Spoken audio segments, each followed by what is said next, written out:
another video of Wednesday Evening Read-Alouds. Let's watch Bubble of Love.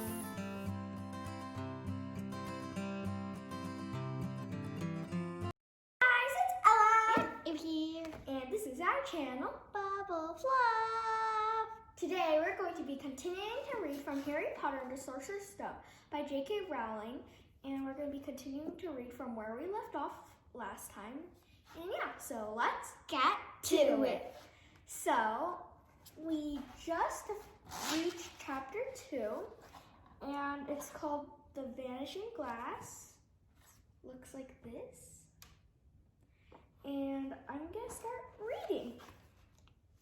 Nearly 10 years has... It's a while already, I'll start. Ready? Second. Nearly 10 years had passed since the Dursleys had woken up to find their nephew on the front doorstep, but Privet Drive had hardly changed at all. The sun rose on the same tidy front gardens and lit up the brass number 4 on the Dursleys' front door. It crept into their living room, which was almost exactly the same as it had been on the night when Mr. Dursley had seen that fateful news report about the owls. Only the photographs on the mantelpiece really showed how much time had passed. 10 years ago, there had been lots of pictures of what looked like a large pink beach ball wearing different colored bonnets. But Dudley Dursley was no longer a baby, and now the photographs showed a large blonde boy riding his first bicycle on a carousel at the fair, playing a computer game with his father, being hugged and kissed by his mother. The room held no sign at all that another boy lived in the house too. Yet Harry Potter was still there, asleep at the moment, but not for long. His Aunt Petunia was awake, and it was her shrill voice that made the first noise of the day. Up! Get up! Now! Harry woke with a start. His aunt rapped on the door again. Up! She screeched. Harry heard her walking toward the kitchen, and then the sound of the frying pan being put on the stove. He rolled onto his back and tried to remember the dream he had been having. It had been a good one. There had been a flying motorcycle in it. He had a funny feeling he'd had the same dream before. His aunt was back outside the door. Are you up yet? She demanded. Nearly, said Harry. Well, get a move on. I want you to look after the bacon, and don't you dare let it burn. I want everything perfect on Dudley's birthday. Harry groaned. What did you say? His aunt snapped through the door. Nothing. Dudley's birthday. How could he have forgotten?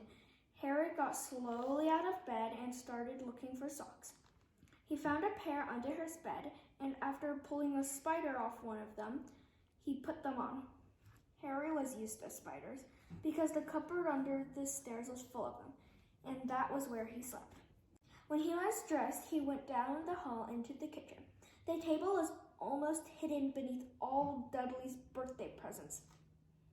It looked as though Dudley had gotten the new computer he wanted, not to mention the second television and the racing bike. Exactly why Dudley wanted a racing bike was a mystery to Harry, as Dudley was very fat and hated exercise, unless, of course, it involved punching somebody. Dudley's favorite punching bag was Harry, but he couldn't often catch him. Harry didn't look to it, but he was very fast. Perhaps it had something to do with living in a dark cupboard, but Harry had always been small and skinny for his age.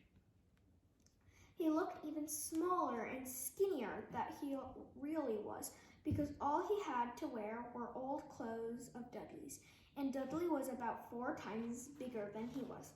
Harry had a thin face, knobbly knees, black hair, and bright green eyes. He wore round glasses held together with a lot of Scotch tape because of all the times Dudley had punched him on the nose.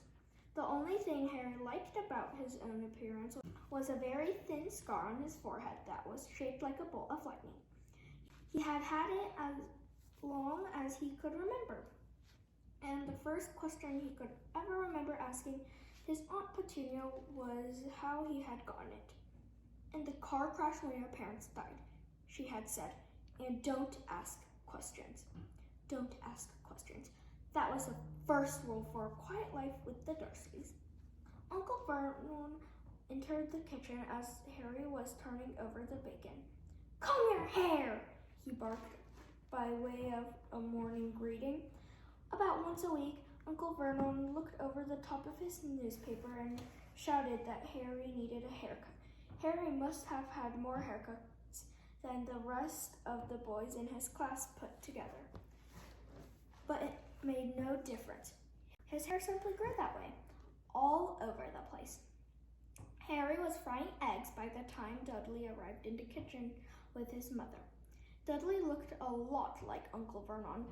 He had a large pink face, not much neck, small watery blue eyes, and thick blonde hair that lay smoothly on his thick fat head. Aunt Petunia often said that Dudley looked like a baby angel. Harry often said that Dudley looked like a pig in a wig. Harry put the plates of egg and bacon on the table, which was difficult as there wasn't much room. Dudley, meanwhile, was counting his presents. His face fell. 36, he said, looking up at his mother and father. "That's 2 less than last year." "Darling, you haven't counted Auntie Marge's present. See, it's here under this big one from Mummy and Daddy."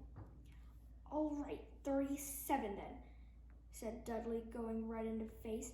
Harry, who could see a huge Dudley tantrum coming on, began wolfing down his bacon as fast as possible in case Dudley turned the table over.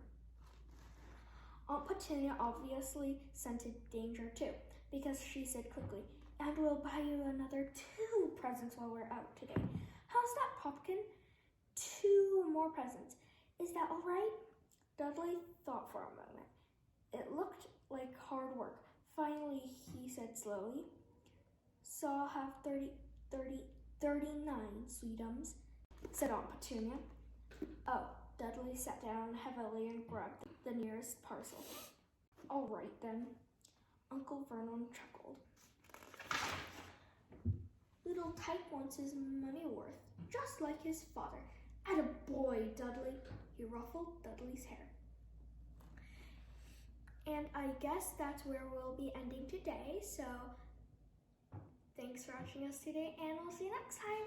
Bye!